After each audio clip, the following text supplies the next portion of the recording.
kita mulai, mungkin kita agak perkenalan dulu lagi kali ya, meskipun kalian udah dengar dari videonya, proyek-proyek keren dari teman-teman.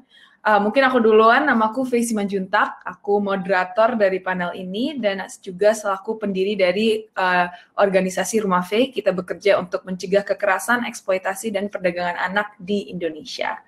Mungkin aku bisa minta Rere, Ila, dan Anugrah untuk masuk sebentar, mau memperkenalkan diri. Rere mau duluan?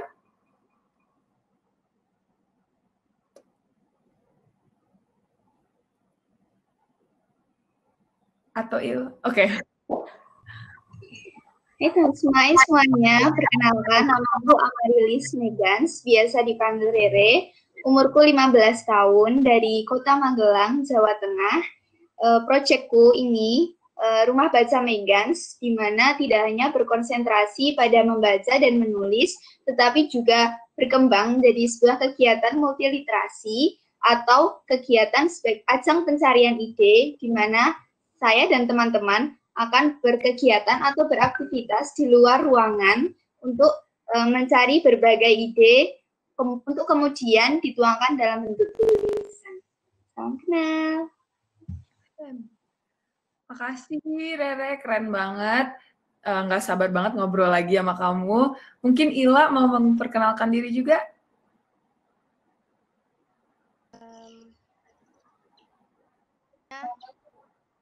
Kenalin, nama aku Ila, usia aku 15 tahun.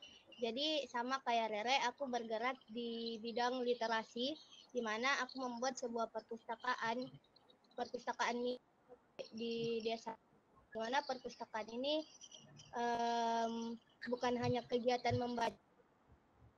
Setiap kegiatan itu diselingi dengan kegiatan bercerita mengenai tokoh-tokoh penting atau tokoh-tokoh sukses yang ada di dunia ini. Nah, kegiatan untuk mendorong anak-anak yang tergabung dalam Mari Mengenal Dunia untuk berani bermimpi. Jadi di sana tujuan dari perpustakaan kami itu mendorong untuk anak-anak berani bermimpi. Jadi sesuai namanya Mari Mengenal Dunia, kami mendorong anak-anak untuk bersama-sama mengenal dunia. Terima kasih. Salam kenal semuanya. Salam kenal Ila, terima kasih. Mungkin yang paling terakhir dari si Anugrah. Anugrah, could you introduce yourself to everybody? Hi, I'm Anugrah Sethia. I am from India. I'm a 19-year-old entrepreneur and an innovator. I run a company named Hybrid Idea, which started as being India's first assistive technology solution design company.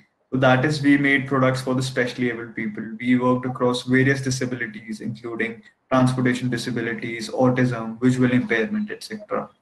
After that, we pivoted to a model where we provide our services and engineering solutions to businesses, non-profits, social enterprises to help them achieve their operational goals.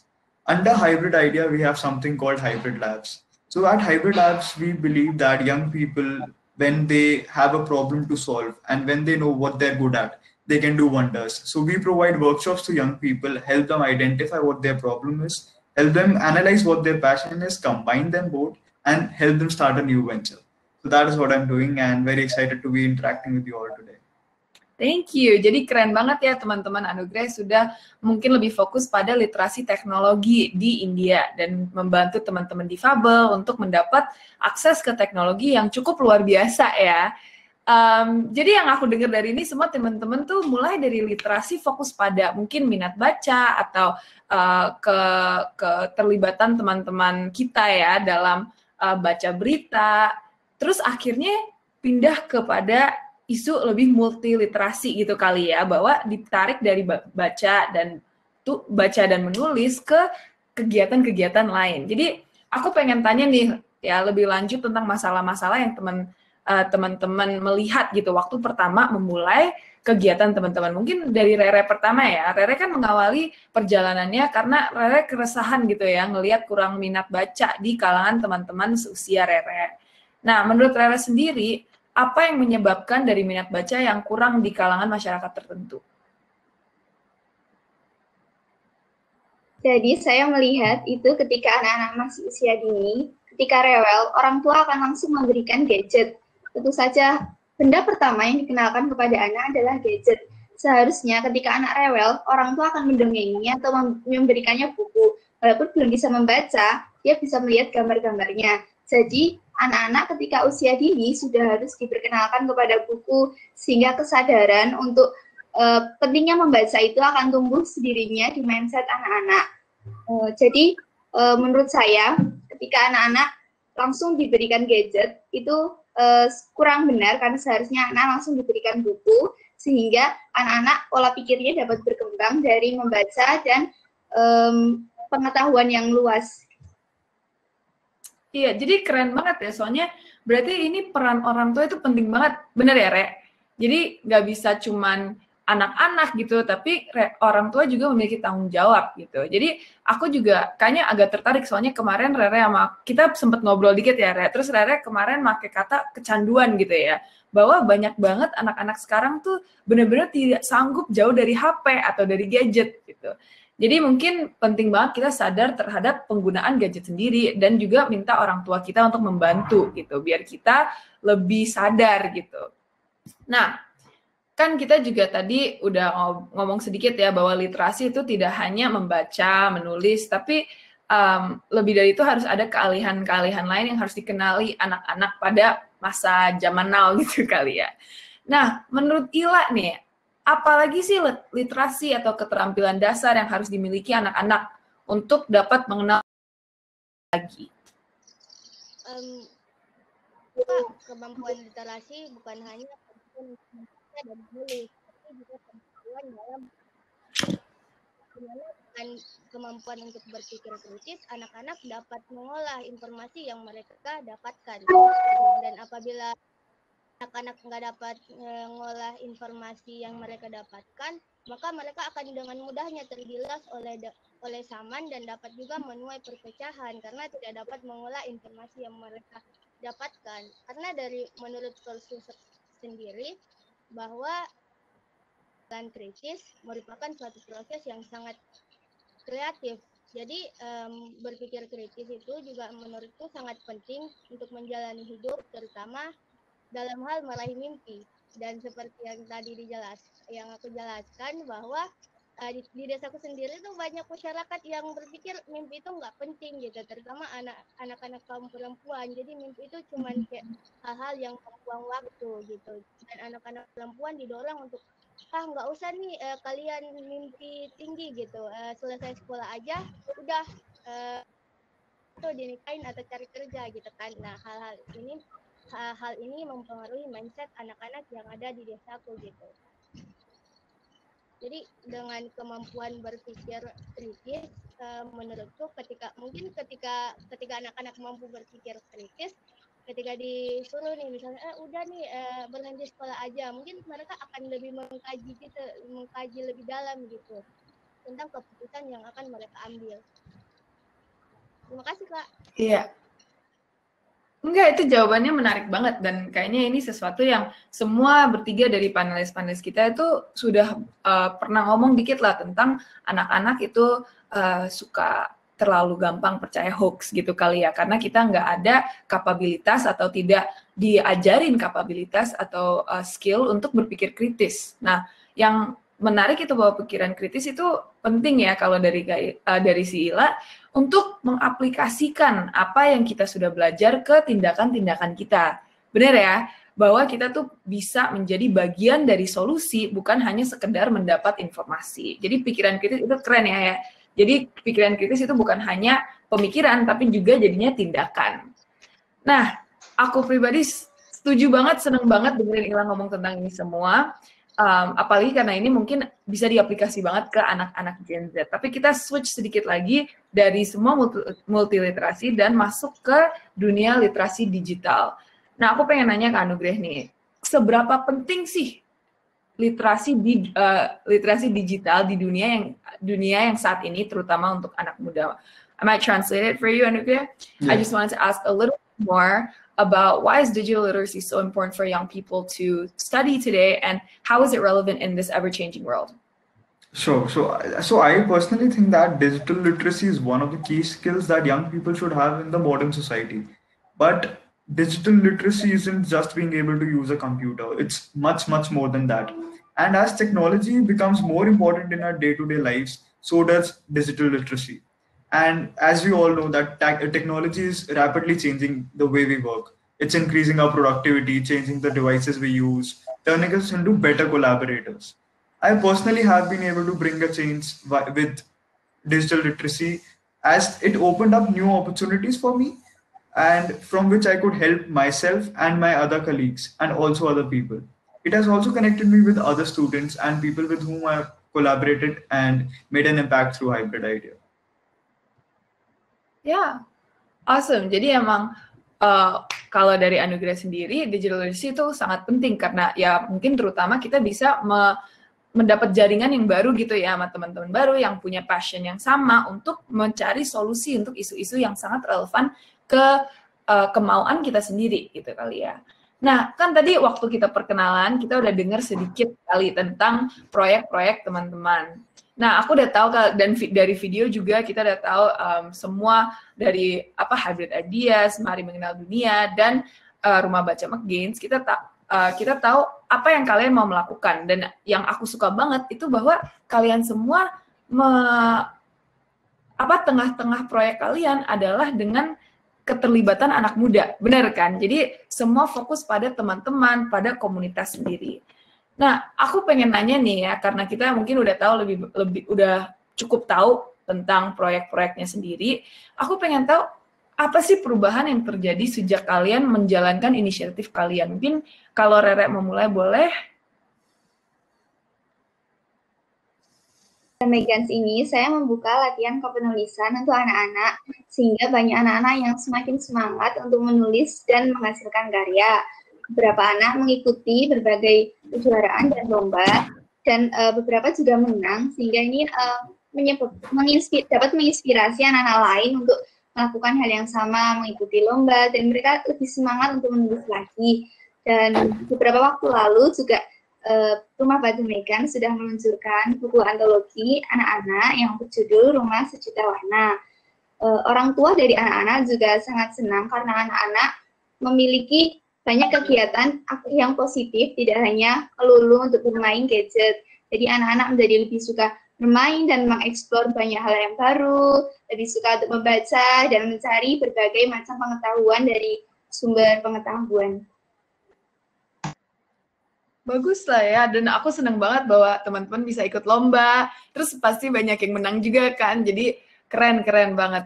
Kalau dari Ila gimana? Sejak pertama mulai inisiatifnya, perubahannya apa aja sih?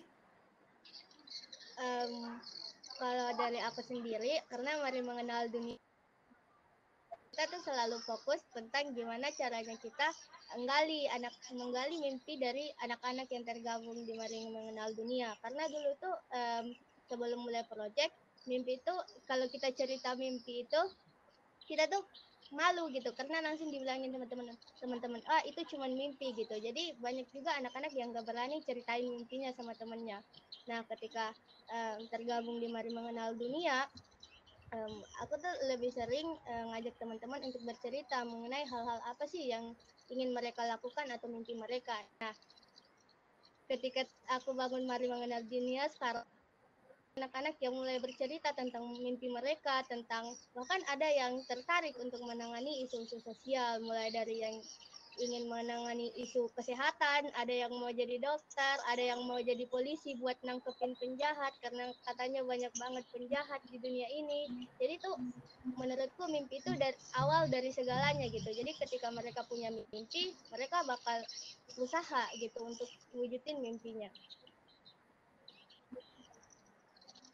Wow, keren banget, keren.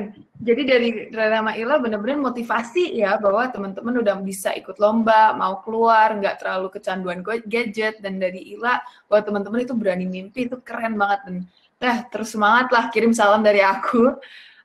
Kalau dari Anugerah gimana? I wanted to ask a little bit more about, since we know a lot about your project already from the video and from your brief introduction in the beginning. So we wanted to ask a little bit more about, since you first began your initiative, what changes have you seen in your coworkers and the people you've worked with and the people you've impacted? Sure. So there's been a huge difference since we started. It's been 3 years since we are doing this. Perhaps at the starting of the 3 years, we as kids weren't very responsible. We as kids weren't very careful about things, and we as kids weren't responsible about things. But having a purpose in the team of 15 people and having a goal made us very empathetic to other people, and that feeling of empathy made us being responsible, careful, and with sympathy, we were able to make an impact on the people of in the world. So I think having a purpose and making a goal for a particular team has been very useful for me, and it has changed our lives in our particular teams. Awesome. Yeah. Jadi emang fokus pada pemberdayaan anak-anak ya, meskipun fokus ya isunya literasi, tapi at the end of the day kita masih mau memberdayakan anak-anak lain untuk membuat sesuatu yang baru lagi di komunitas mereka, di keluarga mereka. Sesuatu yang menurut aku itu menarik banget itu bahwa jawaban-jawaban teman-teman itu tuh semua adalah kesadaran bahwa isu literasi tidak bisa dibahas tanpa berdialog tentang beraneka ragam isu lain gitu ya, tentang kemiskinan, tentang gender, tentang akses. Bukan hanya akses pendidikan, tapi juga akses skill building workshop itu atau kepada buku-buku. Dan itu kami juga harus memperkembangkan pendekatan yang cukup unik kali ya kalian untuk menyentuh semua anak dan memotivasikan mereka seperti yang kalian lakukan sekarang. Nah, karena ya mungkin kita harus bahas sedikit lah, sekarang lagi ada wabah COVID-19, lagi pandemi, aku pengen tanya lah sedikit tentang apa sih yang lagi dilakukan di inisiatif kalian untuk terus melibatkan anak-anak, tapi menetapkan kesehatan yang baik gitu ya, dan semangat yang cukup tinggi. Rere? Jadi ketika adanya pandemi COVID-19 ini, Rumah Baca Megans tutup sementara, dan kita menggunakan aplikasi yang untuk daring sekolah online gitu seperti itu, tapi ini yang bisa bertatap muka secara online. Jadi misalnya pakai aplikasi Zoom atau ini Hopin ini juga bisa. Jadi dari aplikasi Zoom itu, dari kita bertatap muka secara online, jadi kita bisa sharing-sharing cerita inspiratif. Saya juga membagikan e-book secara online, jadinya semua anak-anak juga masih bisa membaca meskipun tidak berkunjung ke rumah baca. Jadi kita cerita-cerita inspiratif, juga berbagi tutorial ataupun misalnya cara bikin hand sanitizer sendiri. Jadi anak-anak punya kegiatan yang menarik di rumah masing-masing meskipun sedang adanya pandemi COVID-19 ini. Keren. Keren, seneng banget. Mungkin lain kali kita bisa ikut ya. Mau bikin hand sanitizer semua. Mau banget. Kalau dari Ila, gimana nih selama COVID-19? Apa kabar? Mungkin hampir sama kayak Rere ya. Jadi Mari Mengenal Dunia itu masih buka sebenarnya, tapi cuma jarang buka gitu. Jadi yang awalnya kita awalnya Mari Mengenal Dunia buka itu cuma sekali seminggu, terus lama-kelamaan 2 kali seminggu nih. Tapi sekarang jadi 1 kali seminggu. Tapi kita terus memenuhi protokol kesehatan, misalnya datangnya tuh pakai masker, terus duduknya itu dijarak-jarakin, terus disediain juga tempat cuci tangan. Jadi karena kalau misalnya untuk ke tatap muka secara digital, mungkin beberapa anak nggak bakal ikut gitu, karena mayoritas anak-anak di tempat itu tidak bisa mengakses internet. Wow, bagus lah. Senang banget ngedengar bahwa anak-anak itu masih semangat juga ya untuk ketemu, untuk dengerin si Ila, biar mereka bisa tetap terlibat dalam Mari Mengenal Dunia. Ya, udah paling terakhir, Anugrah, can you tell us a little bit more about how Hybrid Ideas is working during the COVID-19 pandemic? Sure. So before COVID-19 pandemic, we used to have offline workshops. We used to collaborate with universities, and universities used to provide a space, and we used to give our resources to the university to help the people. But now, after the post-COVID era and in the COVID era, we are organizing online workshops, and this particularly makes us see the importance of digital literacy, and also how education is going to change pre-COVID and post-COVID. Now, people will start realizing that spending $150,000 on a US university degree and getting the same skills that they're teaching through online universities is one of the same things. So I think there will be a shift in the mindset of people pre-COVID and post-COVID now. And even we are also going full online with our hybrid labs. That's awesome. Yeah. Oke, thank you so much for that. Jadi, iya lagi fokus pada lagi-lagi kalau dari Anugerah online workshop untuk terus memfasilitasi orang dan dia melihat bahwa pendidikan itu hal yang penting banget dan harus bisa diaplikasikan di situasi apa saja. Dan itu sesuatu yang sekarang kita sebagai masyarakat dan sebagai dunia masalah yang sedang kita hadapi dan ya belajar gitu kali ya dari kasus ini. Nah, aku ada satu pertanyaan lagi tentang motivasi kalian. Tapi sebelumnya, teman-teman yang lagi nonton, jangan lupa abis ini tuh kita mau ada Q&A. Jadi kalau kalian ada pertanyaan, silahkan ditaruh aja di kolom komentar, di chat kita. Nanti bisa aku baca dan mungkin bisa dijawab sama Re, Ila, atau Anugerah. Nah, pertanyaan paling terakhir aku, my last question, adalah lebih tentang gimana sih kalian mulai? Gitu. Pasti teman-teman yang nonton semua juga pengen membuat sesuatu, tapi mungkin agak susah. Jadi aku pengen belajar, pengen tahu lah tentang apa sih motivasi kalian dan gimana kalian merubah motivasi itu menjadi tindakan nyata. Yang mau duluan siapa? Rere mau? Rere terus ya yang duluan, mohon maaf.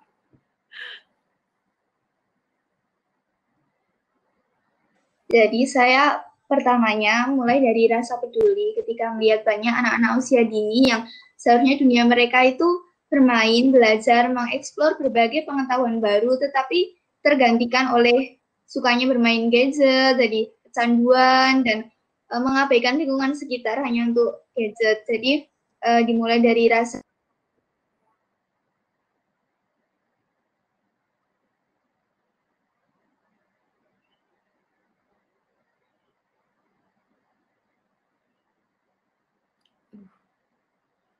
Rere kayaknya kepotong nih ya.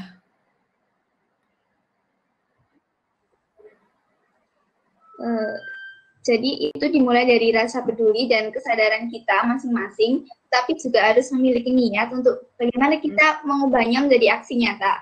Jika kita hanya memiliki rasa peduli atau kesadaran saja, tetapi kita tidak mau untuk mulai bertindak, maka itu akan sama saja. Jadi kita harus berani untuk memulai, berani untuk bertindak, berani mengemukakan ide-ide dalam pikiran kita. Iya, keren banget. Jadi perasaan dan kesadaran tidak akan membuat perubahan ya. Kita harus mengambil kesadaran itu, perasaan itu, dan membuat itu tindakan nyata. Keren banget, Re. Kalau dari Ila, bisa sharing sedikit ya tentang motivasi kamu dan gimana merubah motivasi itu menjadi tindakan nyata. Awalnya aku mulai itu usia 12 tahun, dimana waktu itu sering aku ceritain bahwa dia tergolong anak yang cerdas, tapi tiba-tiba berhenti sekolah karena kata orang tuanya dia tambah disekolahin tambah bodoh katanya. Jadi berhentiin aja. Nah terus aku mulai mikir karena keluarga yang kita didorong untuk berpendidikan tinggi gitu. Jadi kita didorong, kamu harus sekolah tinggi nih, kamu harus bisa jadi sarjana digituin terus kan. Jadi akhirnya karena aku juga sering baca buku terus nyari tentang pentingnya gimana sih pentingnya pendidikan. Terus aku mikir, oh ada yang salah nih sebenarnya dari mindset warga di desaku gitu. Nah awalnya aku mulai mungkin juga sama kayak teman-teman yang mau jadi pembaharu, kita bingung mau mulai dari mana. Nah aku juga gitu, bingung mau mulai dari mana, umur tahun gitu. Tapi aku juga punya kebiasaan buat cerita sama orang tentang apa yang aku mau lakuin gitu. Jadi aku cerita sama guruku, Bu, aku mau lakuin ini. Aku cerita sama nenekku juga ngasih saran bahwa kita harus nolongin orang gitu. Karena hingga suatu hari aku cerita di guruku dan guruku ngajakin aku ikut program pertukaran pelajar, di mana aku ketemu orang-orang baik. Jadi di Jakarta waktu itu ketemu orang-orang baik, ceritain tentang proyekku ini. Aku mau ngelakuin ini nih di desaku karena desaku kayak gini. Nah akhirnya ada orang-orang baik yang ngedukung aku, jadi mereka supply buku dan akhirnya aku udah mulai nih. Nah, aku mulainya tuh pas aku usia 13 tahun kelas 2 SMP. Jadi akhirnya aku udah mulai ngerekrut tim. Yang awalnya aku juga sendiri, tapi karena aku mikirnya karena banyak hambatan juga, jadi aku mikirnya mungkin kita lebih baik buat tim. Jadi menurutku untuk memulai sendiri, mungkin kita bisa ceritain ide kita sama teman sama orang-orang yang menurut kita bisa membantu. Makasih. Iya, keren banget, benar. Jadi semua tentang terus ngomong gitu ya, meskipun ada yang nolak, meskipun ada yang bilang, jangan dong, langsung aja gitu ya, ngomong ke orang yang mungkin tertarik. Ya udah, paling terakhir si Anugrah lagi, could you tell us a little bit more about, we know that you have this incredible initiative and this incredible motivation to do something. Can you tell us about, first of all, how did you find that motivation and how did you change that into tangible action that could have positive influence on people? Sure. There's a particular story that it's behind it. I was always interested in technology since I was a very young kid, and I always used to love building things, and I taught myself how to build things from world's biggest university, that is YouTube. So I taught myself how to build things until life when someone very close to me had a cardiac arrest and passed away. So after that particular incident, I realized that I'll use the skills that I've developed over the years to help people now. So it was then that I decided to use the skills and help people. So while on this journey, I realized that having a problem in your life and having a purpose in your life makes everything align in your life. So your life gets systematic, you get responsible, you get care, you start caring for other people, and you develop empathy with a purpose in your life. So I think even if some want to start their own initiative, they need to find a problem that they are facing in their life and identify what they're really good at. Combine them both, have empathy, and make a team, and then start out a new venture. And I think this is the process that helps many people to start a venture and helped me to start my own as well.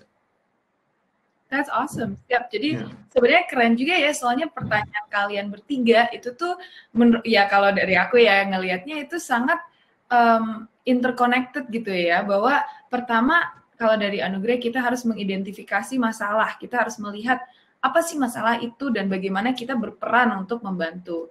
Nah kalau dari Rere tadi, kita juga harus bisa mendevelop empathy gitu ya, untuk mendevelop kepedulian sesama dan kesadaran bahwa kepedulian itu tidak cukup gitu. Kita harus merubah kepedulian itu menjadi tindakan nyata. Nah, paling terakhir kita lihat dari step Ila yang penting banget, bahwa kita bukan hanya tindakan nyata sekedar, jangan cepat malu, tapi kita harus terus memperjuangkan apa yang kita mau melakukan ke semua orang gitu, terus bertanya, terus ngomong tentang proyek kita dan inisiatif kita, jadi kita ada kesempatan yang baru.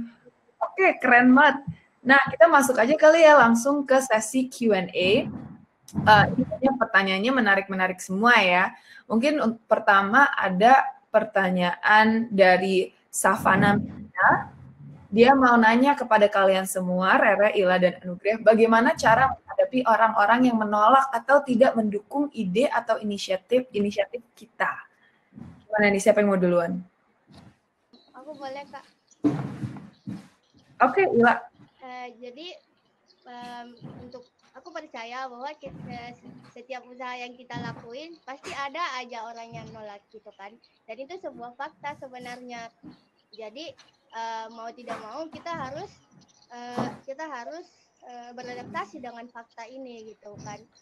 Tapi ada juga fakta yang bahwa akan ada orang yang akan suka sama proyek kita. Makanya ketika aku bercerita, ketika aku jelasin proyek aku ke semua orang, ada kok yang nolak, katanya itu ngapain sih buang-buang waktu, capek-capek gitu kan, mending ngurus diri sendiri. Bahkan ibu saya sendiri bilang kayak gitu, sempat bilang kayak gitu, kamu sekolah aja gitu, nggak usah mikirin orang lain dulu gitu.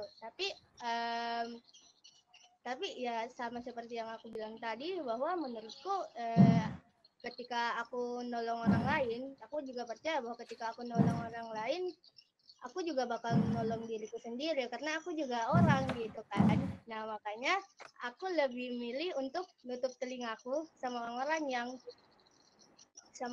yang nggak setuju dengan proyekku, tapi juga ambil pelajaran dari situ karena sebagian besar orang juga ngasih aku kritik gitu, kok ngapain sih ngerjain itu gitu kan, kamu capek-capek buang-buang waktu, mungkin lebih baik belajar. Nah ini aku jadiin motivasi untuk bisa bikin time management yang bagus lagi gitu. Jadi mungkin tantangan atau ejekan dari orang-orang atau penolakan dari orang-orang sendiri mungkin bisa kita jadikan untuk motivasi kita untuk terus memperbaiki diri dalam menjalankan proyek kita.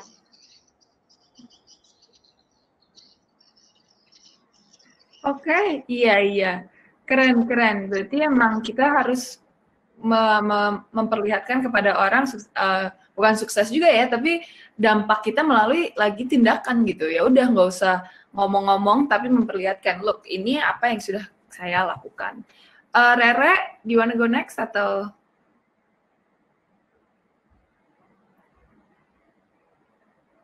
Mungkin wifi-nya tadi agak susah kali ya. Anugrah, do you wanna answer the question? So somebody asked a little bit about what do you think we can do if we encounter people who aren't supportive of our initiative or our movement? How do you handle that? I think like every journey has those people, and I think you should have an attitude and a belief in yourself. Even if you fail, you'll learn. So you should have that attitude and listen to everyone. See if they are criticizing or if they are saying bad things to you. If there's criticism, learn from it, apply it in your life, listen to everyone, but just believe in yourself. Do what is right for yourself. Build that attitude, and that will help you achieve what your goal is, according to me. Okay, that's great. That's really good advice. Ya, maksudnya kita semua mesti terus berjuang dengan apa yang kita percaya gitu. Kita jangan mendengar apa orang lain bilang. Jadi mungkin dari Ila sama Anugrah sama kali ya. Dan sesuatu yang akurat sekali gitu. Rere udah balik belum ya? Belum. Tadi jaringannya kok jelek. Santai banget. Jadi Rere ada nggak sih gimana saran gitu untuk teman-teman yang mau mulai inisiatif tapi merasa bahwa orang lain itu menghakimi gitu atau menolak gerakan kita? Belum berani untuk memulai sesuatu, bagaimana kita tahu ketika orang-orang akan menolak atau menerima inisiatif kita? Jadi yang paling utama itu kita tidak boleh rendah diri, jadi harus percaya diri dan berpikir positif, dan selalu akan ada banyak orang yang akan support kita. Jadi kita tidak boleh takut ataupun merasa malu atau rendah diri untuk bermimpi. Jadi kita harus mengemukakan ide kita, harus berani, dan niat sih yang paling terpenting. Jadi kalau kita udah niat dan percaya diri, maka insya Allah inisiatif kita akan diterima oleh. Wow, jadi yang penting kita percaya diri ya. Emang dari bertiga ini benar banget dan semoga membantu banget ya ke teman-teman yang mendengar. Soalnya aku pribadi juga setuju banget dengan semua yang disampaikan. Aku ada satu pertanyaan nih sebenarnya buat Anugrah dari Kak Nurul Fatimah.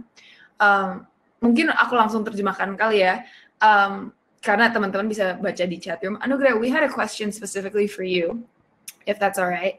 And from Nurul Fatimah, and she asked, how can you start introducing people to digital literacy in a community where they're not very they're not very familiar with technology? So I guess, yeah, that's her question. Okay.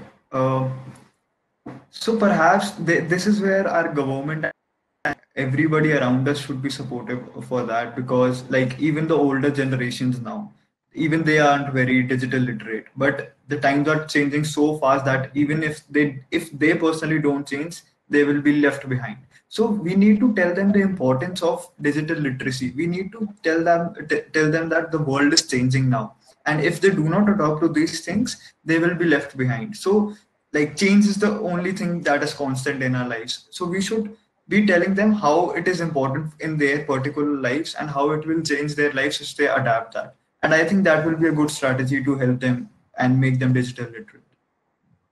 Oke, jadi untuk teman-teman sekedar penerjemahan ya, yang kita harus menekankan gitu ya kali ke komunitas yang gaptek itu adalah bahwa dunia itu terus berubah. Dan kalau kita tidak merubah dengan dunia, akhirnya kita nanti bukan merasa, tapi kita akan terlupakan gitu, karena kita tidak bisa mengadaptasi ke lingkungan kita yang baru, yang memerlukan kita untuk memiliki skill set yang baru.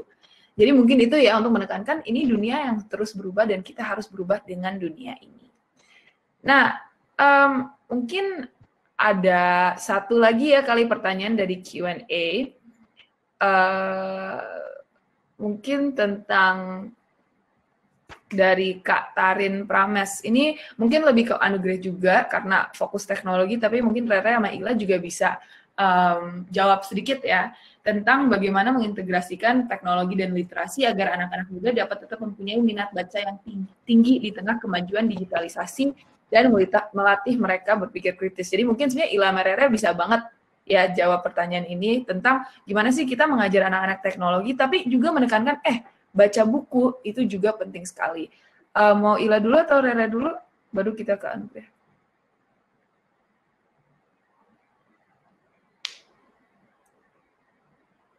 Ila dari tadi Rere soalnya kayak aku manggilnya. Menurutku sih Kak, semua itu dimulai kebiasaan sih Kak, seperti kata Rere tadi gitu. Dulu sekarang anak-anak nangis atau apa-apa dikasih HP kan. Berkaca dari pengalamanku sendiri, aku tuh dulu dari kecil dikasih kebebasan untuk mengakses internet gitu kan, dikasih kebebasan terus juga dikasih batas gitu. Jadi dikasih batas 2 jam per hari kalau nggak salah, ibu saya itu kasih saya 2 jam per hari HP, terus itu bukan HP saya tapi pakai HP kakak saya gitu kan. Jadi saya terbiasa mengakses internet untuk hal penting aja gitu, untuk ngerjain tugas dan lain-lain. Karena aku percaya bahwa teknologi itu diciptakan untuk mempermudah manusia sebenarnya, terutama dalam kondisi pandemi sekarang ini gitu. Nah, menurutku mungkin orang-orang tua atau bahkan kita sendiri bisa mengakses teknologi, tapi juga dapat melatih kemampuan literasi kita, karena sebenarnya adalah pilihan kita sendiri. Kita mau mengakses apa aja di internet. Kita mau mengakses A, mengakses B gitu, tergantung kita dan pilihan kita, tergantung kebiasaan kita gitu kan, tergantung kebiasaan kita. Kalau untuk anak kecil sendiri itu mungkin fakta nyata ya, kata Rere, bahwa ketika ada anak-anak zaman sekarang kalau nangis langsung disodorin HP, tapi orang tuanya itu nggak ngasih apa gitu. Coba orang tuanya misalnya dia mau ngajarin anaknya suka baca, tapi nggak ada buku gitu. Akhirnya dia ngasih HP, tapi ngasih HP-nya tuh dibebasin aja, anaknya nge-explore sendiri. Tapi coba deh kalau misalnya orang tuanya ngasih HP, terus di HP-nya tuh dikasih ebook gitu Kak, jadi diliatin ebook dongeng gitu, atau diliatin cerita-cerita dongeng lewat HP, mungkin akan lebih baik sih menurutku. Oke, iya keren. Jadi ya lagi-lagi tuh bahwa kita emang mesti ada kebiasaan dari kecil. Betul? Untuk memiliki balance itu. Kalau dari Rere gimana? Menurut saya, ketika anak-anak usia dini itu tetap harus diberikan buku secara fisik terlebih dahulu, karena mereka belum bisa memilih dan memilah di gadget itu bagaimana mereka menghadapi hoax dan berbagai internet lainnya. Jadi menurut saya anak-anak usia dini juga harus diberikan buku secara fisik terlebih dahulu, untuk kemudian kita secara di internal di dalam rumah baca ataupun ketika melakukan kegiatan multiliterasi, baru kita akan saling memandu dan saling memberi tahu tentang bagaimana sih kita menggunakan gadget dengan benar, bagaimana kita bisa mengolah dan menyaring informasi-informasi agar kita tidak mudah percaya akan adanya hoax, lalu bagaimana kita bisa mengakses berbagai digital literasi dari gadget tersebut. Jadi pertama harus diberi buku secara fisik terlebih dahulu, kemudian baru kita akan memandu, dan peran orang tua juga sangat diperlukan. Jadi anak-anak tidak langsung disodorkan gadget, tetapi buku secara fisik terlebih dahulu. Dan ketika kesadaran anak-anak untuk membaca itu penting, maka mereka akan dengan mudah ketika diajarkan gadget untuk mengolah berbagai informasi, mereka sudah paham dan pola pikirnya sudah berubah. Setuju banget beneran. Oke, jadi sebenarnya kita udah nggak bisa Q&A lagi, tapi sebelum menutup, sebelum mendengar pesan-pesan kalian, karena teman-teman kita lagi ada di panel The New Literacy, aku pengen nanya kalau teman-teman ada rekomendasi buku untuk kita semua baca. Ada nggak buku favorit kalian gitu?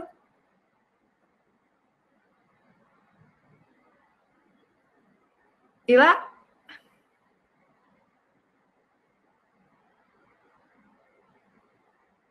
Kayaknya Ila di mute deh.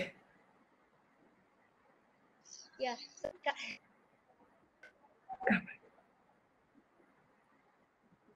tarik banget sama konten-konten sejarah gitu kan.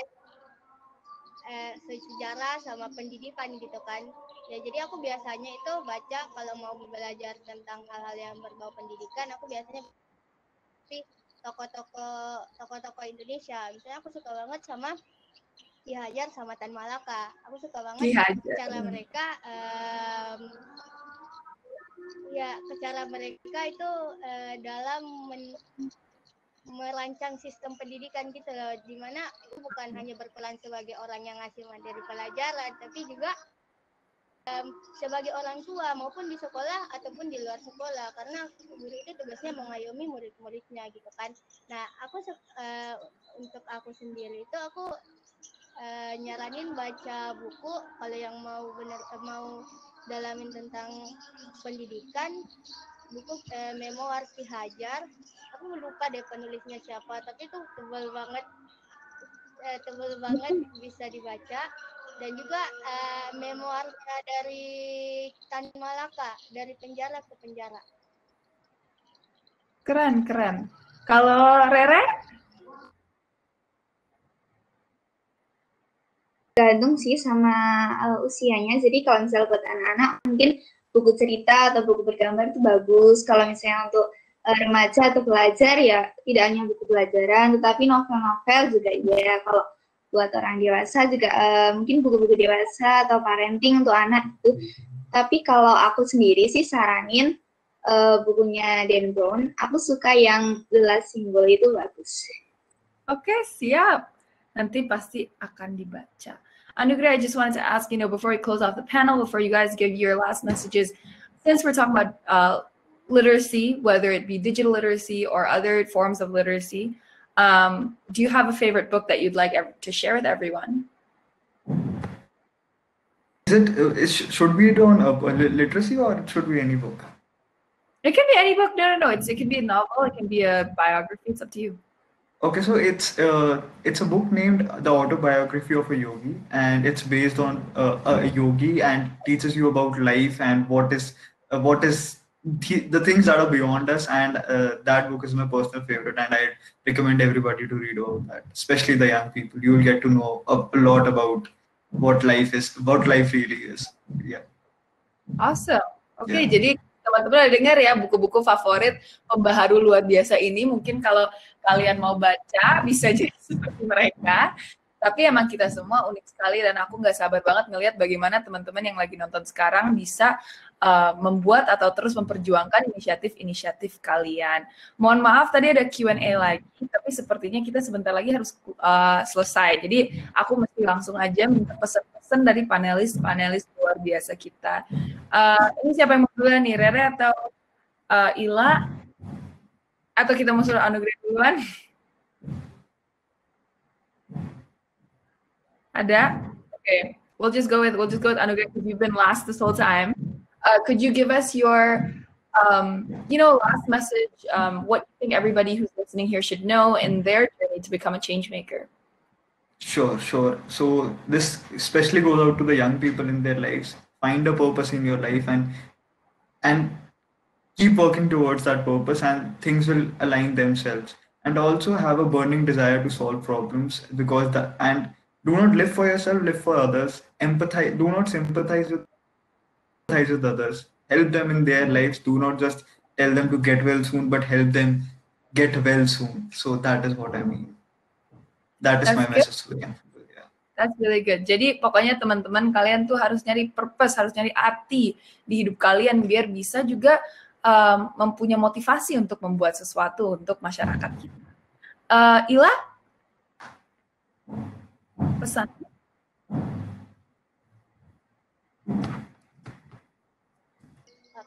Ya, kedengeran nggak Kak? Kedengeran. Menurut pesanku sih untuk teman-teman kalian, untuk yang sering mikir, kita ini apaan sih, kita masih remaja, kita masih kecil, kita nggak bisa apa. Teman-teman, bahwa kalau bukan kita siapa lagi, kalau semua orang di dunia ini mikir kita nggak bisa apa-apa, nggak ada yang gerak dong.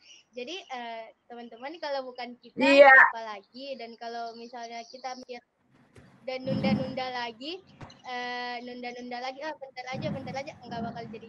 Jadi kalau bukan sekarang, kapan lagi? Jadi ayo sama-sama buat perubahan. Aku suka banget itu. If not me, then who? If not now, then when? Bener ya. Jadi emang sekarang kita harus bertindak. Aku suka banget itu. Terima kasih banyak Ila. Paling terakhir, but definitely yang dari tadi aku minta duluan. Silahkan menutupkan dengan pesan kamu untuk teman-teman yang nonton sekarang.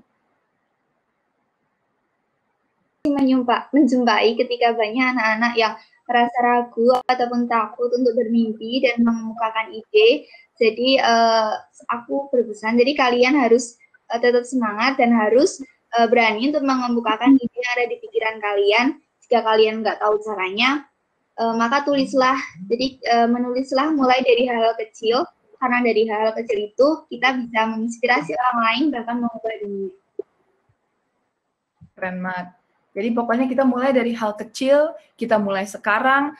Mulai dari anugerah kali ya. Kita mencari passion kita, mencari arti kita mulai sekarang dan kita mulai dari hal-hal kecil yang akan menjadi hal-hal besar. Keren banget. Terima kasih banyak kalian semua udah jadi panelis luar biasa banget, udah pengen sharing idea kalian, pengetahuan kalian dengan kita semua.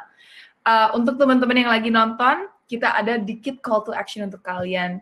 Nah, pertama kita mau minta kalian bagikan pembelajaran yang kamu dapatkan hari ini di sosial media, di medsos. Jangan lupa untuk tag @ashoka.id dan @ashoka.yc, Ashoka yang Changemakers. Nanti akan ada ya di chatnya. Dan kita juga pengen tahu gitu dari kalian, apakah kamu udah menjalankan sebuah inisiatif sejak muda?